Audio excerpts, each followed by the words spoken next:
Bonsoir à tous. Comme vous le savez, le général Oleri est décédé.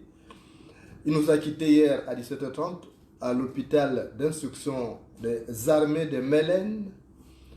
Le général Oleri était commandant en chef de la gendarmerie. Il était, avant cela, il était le chef d'état-major général des forces armées gabonaises. Je vais vous parler ce soir de l'homme que j'ai connu moi en tant que journaliste et lui en tant que soldat.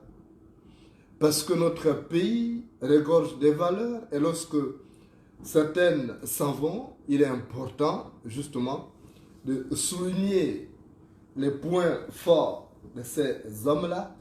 Et comme vous le savez, c'est lorsqu'un arbre tombe qu'on mesure sa longueur. Le général Oleri, je l'ai connu autour des années 2001.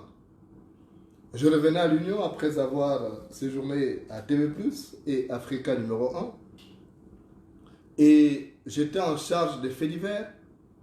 Et lui, à la tête de la gendarmerie. J'étais donc obligé de le connaître parce que dans le cadre de la collecte et de la vérification des informations, il était un maillon important. Aucun gendarme ne pouvait s'exprimer sans l'accord du co-chef, le commandant en chef de la gendarmerie. Et nos rapports au départ étaient tendus.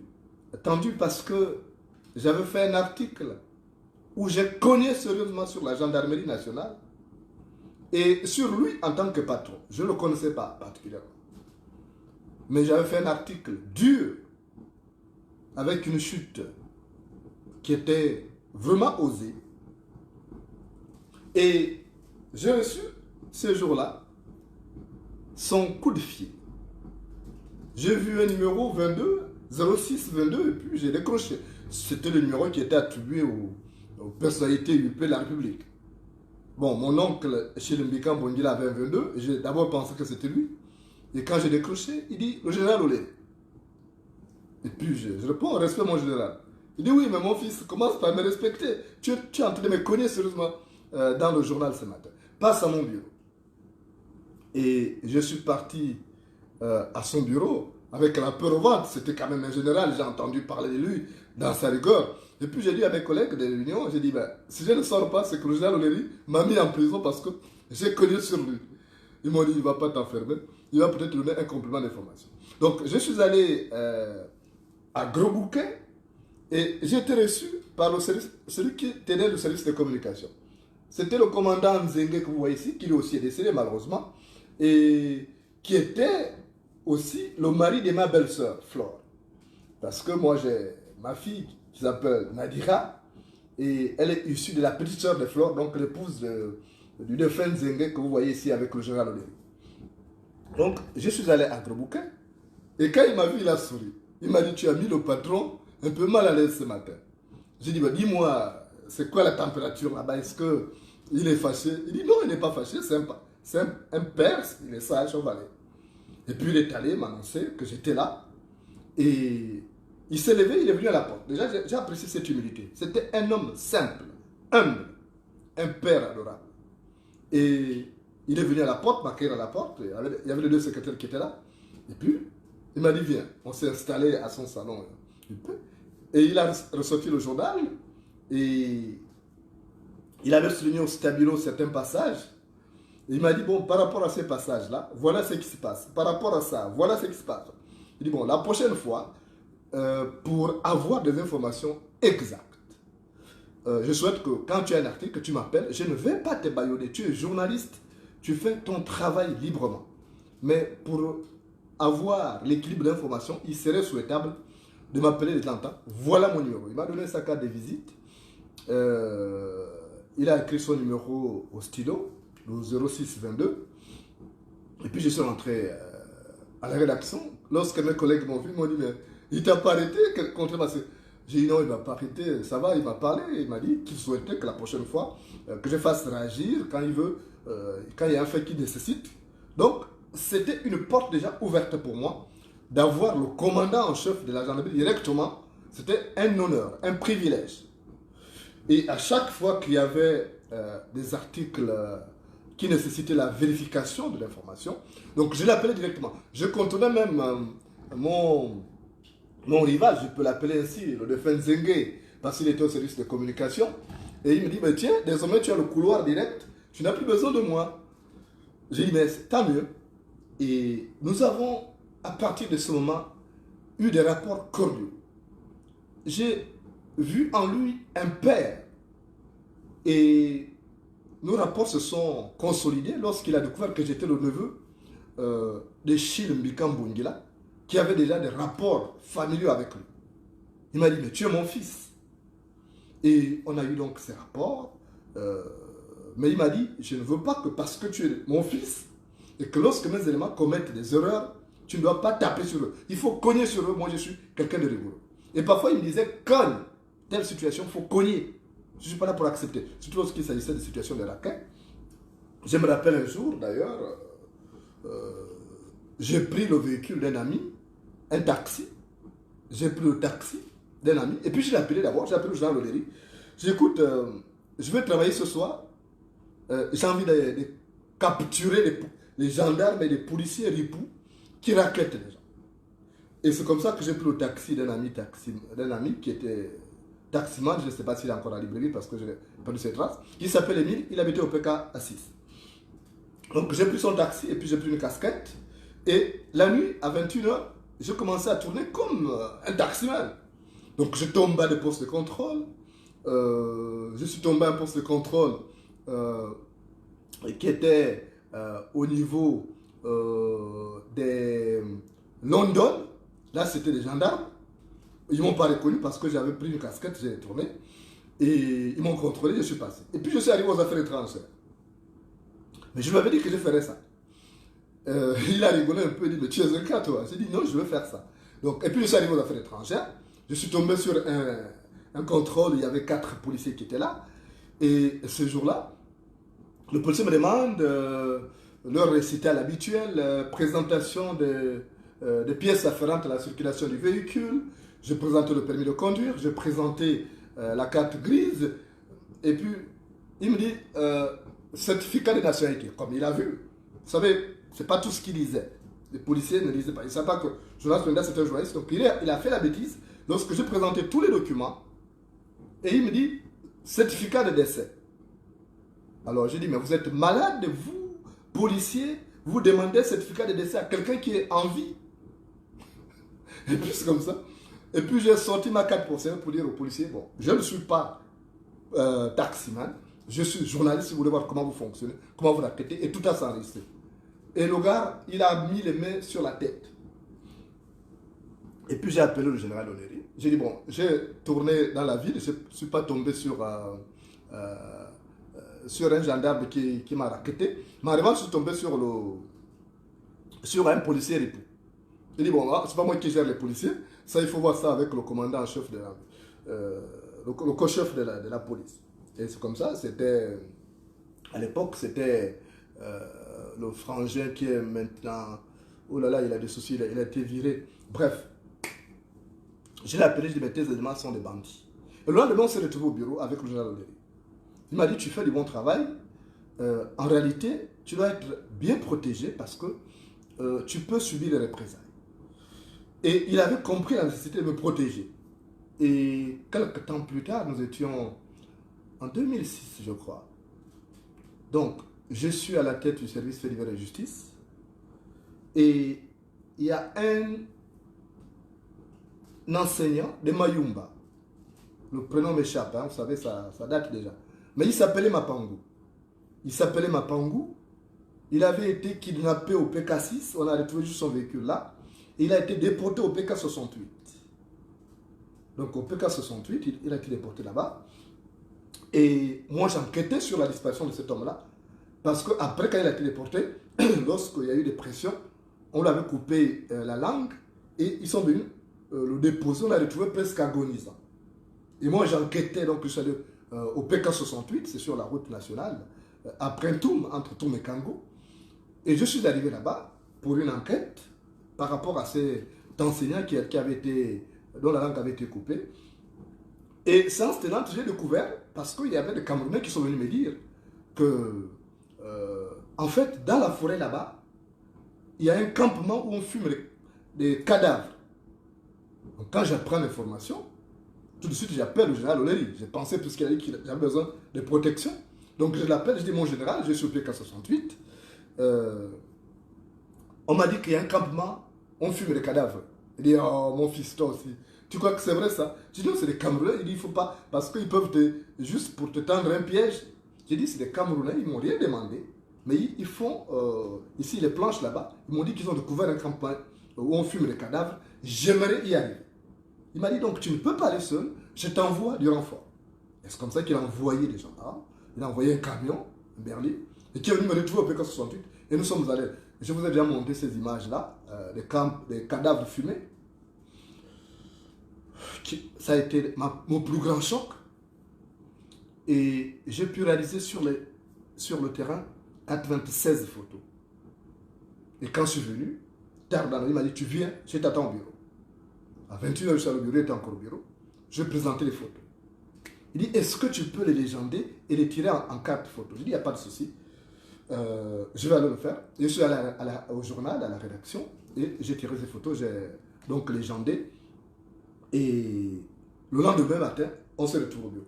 Il a dit, je vais monter ça au président Bongo parce que, franchement, il faut qu'on aille lui montrer ça.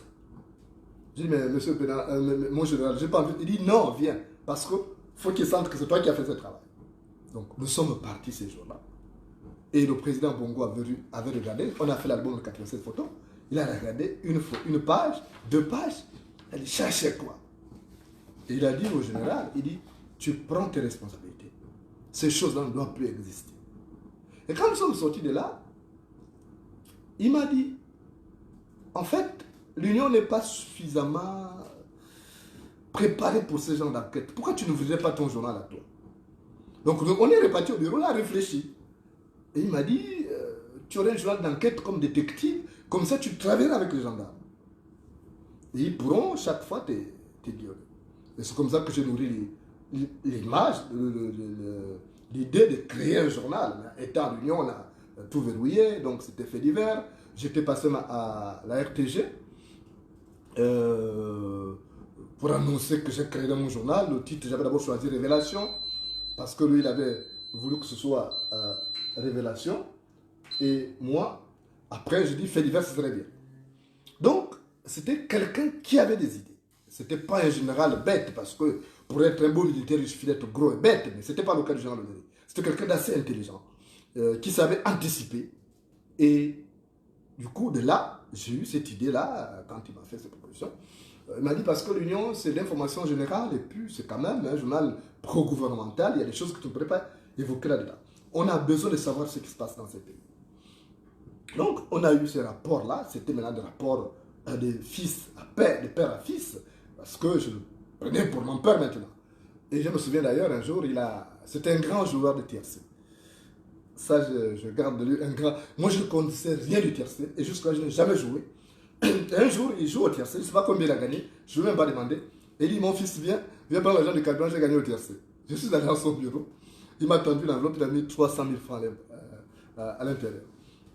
J'étais content parce que, naturellement, je n'ai pas travaillé, je n'ai pas fait d'efforts. Un père qui donne 300 000 francs en plus un week-end. Donc, on a eu ce genre de rapports. Et je veux dire qu'il a contribué au rayonnement du service fait divers et justice que j'ai lancé parce que on avait cette proximité-là, professionnelle. La gendarmerie étant basée sur l'ensemble du territoire, ça a été pour moi une personne ressource d'une grande importance. Parce qu'à chaque fois que j'arrivais en province, il y avait parfois des commandants de brigade qui étaient zélés, qui ne voulaient pas parler. Et quand je me trouvais bloqué, je prenais mon téléphone, je dis, bon général, je suis à Mabanda, le commandant de brigade ne veut pas me donner l'information par rapport à tel assassinat. Et il prenait son téléphone, il appelait directement. Et le commandant se mettait au garde. Je me souviens un jour, j'étais dans mon Mandi natal. Et après une élection où le parti au pouvoir avait mordu la poussière, parce que moi j'avais joué un rôle au cours de cette élection. Donc, je suis chez moi et je reçois un groupe de gendarmes qui vient me dire, monsieur, vous avez 2 heures pour quitter la ville. Il faut que vous retourniez à Libreville. Donc, les gendarmes sont venus, ils étaient venus de Mouya. Pour dire, vous avez l'ordre de quitter Mandi dans les 2 heures qui suivent. Et j'ai dit aux gendarmes, Mandi c'est chez moi. Je ne partirai pas, je suis venu pour un week-end électoral qui s'est bien passé. Et je ne partirai pas, ma mère vit ici, mes soeurs vivent ici. Il est hors de question que je parte. Dans ce cas, ils m'ont dit, si vous ne partez pas, on vient vous arrêter. La prochaine fois qu'on vient, c'est pour vous arrêter. Ils sont partis. Et les 2 heures qui ont suivi, ils sont revenus. Pour dire que vous êtes en état d'arrestation. Et j'ai demandé au plus gradé qui était là, j'ai dit, comment tu t'appelles toi? Et c'était écrit là. J'ai pris mon téléphone. J'ai appelé le général Leleri. J'ai dit, écoute, mon général, je suis à Mandi, je suis au village, mais tu as envoyé des gendarmes m'arrêter? Il dit, c'est quelle histoire ça? J'ai dit, mais il y a des gendarmes qui sont venus m'arrêter, qui me demandent, comme je n'ai pas quitté ma ville natale, dans les 2 heures qu'ils m'ont donné, ils veulent que je parte. Ils veulent m'arrêter. Ils sont là, ils me disent que ça. Il dit, moi je ne connais même pas de cette histoire. Il dit, passe-moi le plus gradé. Et c'est comme ça que j'ai passé au téléphone le plus gradé. Après j'entends, reste mon général, mets devoir mon général, d'accord mon général, compris mon général. Après il m'a donné le téléphone, il voulait me créer des problèmes. Je dis, bon, vous voyez qu'on connaît du monde dans ce pays. Donc ils sont retournés. Après ils sont revenus pour dire, bon, on va faire une petite fête et tout. Je dis, bon, écoutez, Et ils ont compris qu'ils avaient affaire quand même à un journaliste qui avait un carnet d'adresse. Donc, et il m'a dit, quand tu reviens à Libreville, tu viens me voir. Je suis parti à Libreville, c'est le voir. Il m'a dit, tu sais, moi je suis un général. Je suis un militaire. Je ne fais pas de la politique. Et même si on m'avait donné l'ordre de t'arrêter, je ne t'aurais pas arrêté parce que s'il n'y a pas un mandat d'arrêt du procureur. Les gendarmes là, ils obéissent aux hommes politiques, pas à moi, leur chef. Tu as vu qu'ils m'ont contourné. Évidemment, j'ai vérifié ça parce que quelques temps après, il y a eu une grève, un soulèvement dans ma région natale, à Mandji, toujours, dans la zone de Fouanou. Et Ali Bongo, ministre de la Défense, a envoyé l'armée, les jeunes qui revendiquaient du travail dans les sociétés pétrolières. Ali Bongo, la réponse qu'il a donnée à ces jeunes, il a envoyé l'armée pour massacrer les. Et il y a eu, je crois, 3 morts issus du village. Et c'était chaud, il fallait éteindre. Et là, j'étais appelé au chaudron avec le président du Conseil économique et social à l'époque, Maître Gaston Maïla, avec le ministre de l'Intérieur, Clotaire Ivala, avec le ministre Massavala, qui était à l'éducation nationale, ministre délégué à l'éducation. Donc nous sommes partis et j'ai eu à jouer ce rôle. Et quand je reviens, j'étais fâché, j'ai dit, mon général, comment vous envoyez les gendarmes aller tuer des jeunes qui n'ont rien? Il m'a dit, ce n'est pas venu de moi. L'ordre est parti du ministre de la Défense. Moi, je l'ai découvert après. Je dis, mais c'est pas normal. Et donc, en fait, il m'a fait comprendre que ses rapports avec Ali Bongo en tant que ministre de la Défense étaient des rapports difficiles. Parce que ce n'était pas un général qui se pliait aux ordres. Je me rappelle qu'il y a eu un accrochage et que l'un de ses fils avait même, aurait même taclé Ali Bongo. À un moment donné, Boitier, j'ai appris tout ça. Bon, je n'ai pas la preuve, mais j'ai appris des choses comme ça. Et ce qui est sûr, c'est que c'est un homme courageux qui ne se pliait pas. Et Ali Bongo avait compris que ce monsieur était un danger. Donc, déjà, au niveau de l'état-major de l'armée, parce qu'il était chef d'état-major avant d'être co-chef, donc il a enlevé déjà. Il avait mis le général Ela Ekoga pour préparer, parce que Ali Bongo savait très bien qu'après la mort de son père, il prendrait le pouvoir. Donc il l'a écarté déjà. Il a écarté, il est devenu co-chef. Et co-chef, après il y a eu, parce qu'au cours de cette période-là, il y a eu le général Abel Sougou, je crois qu'il est décédé, hein, sauf si je me trompe, Abel Sougou. Et il y a le général Ekwa qui lui gérait les brigades. Il était chargé des brigades de gendarmerie en province. Et l'un des problèmes, parce qu'une fois, il y a eu un gendarme pour une affaire de femmes, est allé agresser un enseignant à coups de hache à Makouké. Makouké, c'est cette localité qui est située à une trentaine de kilomètres de Lambarénie. Donc, j'ai appris ça et je suis venu demander la tête au général Oleri pour dire que ce gendarme, pour une affaire privée, a pris une arme pour agresser son rival. C'est un abus d'autorité. Et il a été d'accord avec moi et il a fait partir de là-bas. Maintenant, la deuxième partie, c'était de le mettre en prison pour qu'il réponde à ses actes. Là, je n'ai pas obtenu parce que c'était là maintenant le parquet de la République. Et puis, il y avait le général Ekwa. Et j'ai même eu maille à partir. On s'est insulté au téléphone avec le général Ekwa parce qu'il protégeait, comme c'était un gars du Haut-Togo. Vous savez, mais le général Oleri, étant du Haut-Togo, n'était pas celui qui était à protéger parce que c'est quelqu'un du Haut-Togo. C'était un père juste. J'ai appris à le connaître. Que tu sois du Haut-Togo, du Wellington, de Langounier, de Logouelolo, de Logoué-Lindo, de la Nyanga, de n'importe quelle province, tu commets un acte, tu es puni. Et c'est comme ça que lui voyait les choses. Et j'ai beaucoup apprécié donc cet homme. Et lorsque il a été évincé de la brigade du co-chef, du commandement en chef de la gendarmerie, ça m'a fait la peine parce qu'on avait besoin. Il avait ramené une certaine rigueur. Il a imprimé sa marque, son passage à la tête de la gendarmerie. C'était un général rigoureux qui n'acceptait pas les ripoux qui pouvaient ternir l'image. Et il était autant craint que respecté Parce qu'il avait cette rigueur. D'abord, vous savez, il a été élevé au grade de commandeur de l'ordre national du mérite français à l'occasion du 62e anniversaire de la capitulation de l'Allemagne nazie qui marque la fin de la Seconde Guerre mondiale. Donc, ce n'est pas par hasard qu'on l'a élevé à ce niveau-là. C'était un général un peu qui marchait dans le sillage du général Bouringui, du général Baumar. Donc, lorsqu'il venait, on ne voyait pas les gendarmes traîner dans... C'était compliqué. Il avait réussi à mettre de l'ordre, même au niveau du camp de gendarmerie à Gros Bouquet. Et je me souviens d'ailleurs, je suis allé faire un reportage à la gendarmerie de la brigade Cetraga au Vendo. Les gens étaient très mal logés. Donc j'ai fait des photos et j'ai dit, mon commandant, mon général, ce n'est pas normal. Les gendarmes sont très mal logés. Je connais. Le lendemain, il a dit, bon, il faut que ça change. Donc, mais dans ce Gabon, on n'aime pas des gens honnêtes. Parce que c'est quelqu'un qui n'était pas un béni oui-oui. C'était des gens qui ont reçu l'éducation coloniale, à la limite. Il était attaché à ses valeurs morales, il y a des choses qu'il ne pouvait pas faire. Et donc, il disait à Ali Bongo, non, mais non. Ali Bongo était commandant en chef de la gendarmerie, mais il disait, non, là, ça ne va pas. Donc, Ali Bongo était obligé parfois de le sauter, donc de répercuter les ordres à travers ses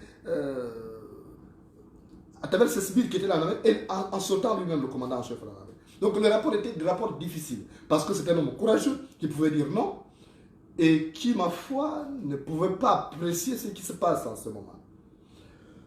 Voilà l'image de l'homme que moi j'ai connu, un père adorable, qui savait punir un collaborateur quand il le fallait, dans l'intérêt du service, mais qui savait aussi encourager, parce qu'il ne voulait pas que les nominations obéissent à des critères subjectifs, au népotisme. Et vous voyez, par exemple, cette photo que vous voyez ici, là, avec lui, c'est le commandant Nzengue. Donc, il était chargé de la communication. Lui, il était de l'Ebamba. Il était Nzebi de l'Ebamba. Donc, lui, il appréciait sur la base de son travail. Donc, il jugeait les gens sur la base du mérite et non sur la base du népotisme. Et il avait donc mis à son service de communication cet officier qui avait du mérite. Et du coup, il jugeait sur la base de son rendement optimal et non sur la base de considération parce qu'on est du Haut-Ogooué. C'était pas ça le journal. Et je me rappelle même, il disait, il était vraiment très nostalgique du Gabon d'autrefois. Du Gabon où un Pounou pouvait aller à Ndjouré, se faire lire là-bas, où un femme pouvait aller à Mandji.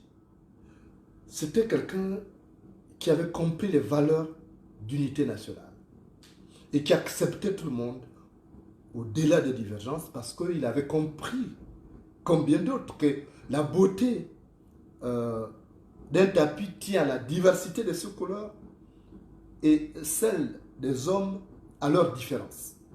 Voilà un père que j'ai connu, qui était très attachant. Il m'arrivait d'aller à plein ciel, parce que moi j'ai grandi aussi à plein ciel. Et j'allais de temps à autre chez lui.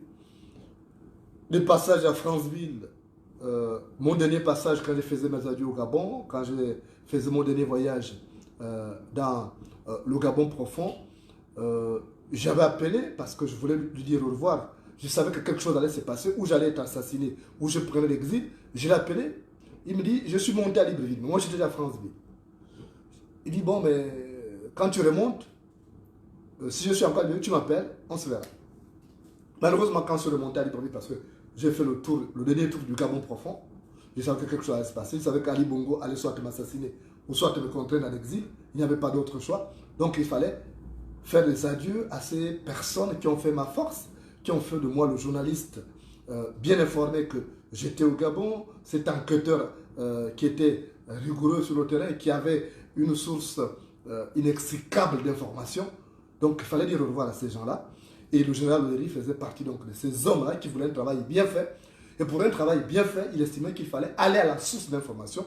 Et à la source d'information, c'était la gendarmerie, c'était la police, parce que c'était les gens qui étaient à la base des enquêtes, même si ces enquêtes faisaient chou blanc, mais ce n'était pas à le niveau, parce que au niveau du Gabon, les enquêteurs font leur travail. Mais quand ça arrive au niveau du tribunal, qu'on lâche les tueurs, par exemple. Donc, lui, à son niveau, il a fait son devoir. Je crois qu'il part avec un sentiment de devoir bien accompli, parce que il est resté au service de la nation, qu'il a servi avec abnégation, avec loyauté. Et je crois qu'il mérite un hommage de la fine fleur de l'armée gabonaise. Même s'il était à la retraite, il était toujours général, la preuve c'est qu'il avait gardé ses attributs. Et je pense que pour ce qu'il a été pour ce Gabon, cet homme mérite donc un hommage de toute la fine fleur de l'armée gabonaise. Il a été quand même commandant en chef de l'armée, il a été chef d'état-major de la gendarmerie. Et je crois que pour ça, même si Ali Bongo n'aimait pas son visage, je crois qu'on doit lui organiser cet hommage national parce que les héros méritent d'être célébrés. Il était rigoureux comme un autre général qui est parti, le général Ela Ekoga, et puis l'évocation de son nom suffisait à discipliner certaines personnes. Je me rappelle quand je disais à certaines dames, si tu fais ça, moi j'appelle le général Oleri. Alors, la dame s'est disciplinée. Il s'est discipliné. On a eu des généraux que j'ai cités là, le général Baoumar, on a eu le général Nazer Boulingi, bon, on a eu aussi d'autres qui étaient craints, Tori Longo. Bon, après il y a eu le général Oleri. Bon, après lui, il n'y a plus de courageux. Il n'y a plus de courageux, vous voyez la situation du pays aujourd'hui. C'est pourquoi je tenais absolument à lui rendre cet hommage, parce qu'il aura été un héros, il aura été un héros cornélien, qui faisait passer le devoir avant l'intérêt personnel. Et je crois que ceux qui l'ont connu partagent ce témoignage, qui est aussi une partie de mon lourd que je lui devais en tant que fils. Je le considère comme un père et aussi une personne ressource dans ce que j'ai pu faire pour le Gabon durant 15 ans. Et j'ai une grosse larme aujourd'hui au cœur pour ses enfants, pour toute sa famille. Je me tiens à leur côté pour faire avec eux ce long et lourd chemin que constitue les obsèques du général Oleri. Courage, la blessure qui est encore récente se refermera tendrement avec le temps. Et je sais que c'est pénible quand on perd un patriarche, celui qui était pratiquement le pilier de toute une famille. C'est compliqué de retrouver l'équilibre. La vie paraîtra dépeuplée. Mais ce que je dis aux enfants Oleri, c'est de ne pas céder au découragement. Il a fait son temps, il a marqué son passage sur terre de la plus belle manière et il se retire sur la pointe des pieds dans la dignité et c'est ce qui est plus important pour nous. Il nous aura laissé ces valeurs humaines, ces valeurs d'humanité, ces valeurs sacerdotales qui constituent le socle sur la base duquel nos ancêtres ont bâti la société et c'est ce qui est plus important. Pour moi, c'est le meilleur héritage. Ce ne sont pas les immeubles. D'ailleurs, nous ne devons pas nous battre pour laisser des immeubles. Nous devons nous battre pour laisser une société juste et prospère à nos enfants parce que c'est à cause de ces petits que l'éléphant déblaye les brousses. C'est à cause de ces petits que l'éléphant déblaye les brousses. À tous les enfants Oleri, à toute la famille Oleri, je présente mes condoléances les plus émues. J'ai par contre appris aussi le décès d'un jeune homme, d'un frère que j'ai connu. C'est le fils d'Alexis Boutamba Mbina, Alex Boutamba, qui lui est parti de l'Europe. Hier, il est arrivé à Libreville. Il a pris le véhicule parce qu'il avait perdu sa tante à Chibanga, la famille de Moussa. J'ai appris que, arrivé à hauteur de Fougamou, il a fait un accident mortel parce qu'il voulait aller assister aux obsèques de sa tante. Je présente aussi à Alexis Boutambambina, à sa femme Titine et à tous les enfants, à toute la famille Boutamba, mes condoléances les plus attristées. C'est dommage qu'un jeune de cet âge tire sa révérence et laisse derrière lui une famille éplorée. Donc voilà tout ce que j'avais à dire en ce qui concerne le général Oleri, homme que j'ai connu, homme de rigueur, militaire courageux, le dernier général courageux. Et je suis triste de n'être pas là-bas pour lui rendre un hommage plus vibrant parce que il a fait beaucoup pour le Gabon. Il a fait beaucoup pour moi également en me facilitant un travail, en me permettant d'avoir accès à une information pesée et sous-pesée. Et je voudrais encore donc demander à Dieu de l'accueillir dans son royaume. Et j'espère que beaucoup feront comme lui, être au service de la nation, pas au service des clans. Et le général Oleri était cet homme qui est au service de la nation. Qu'il repose en paix. Courage à sa famille.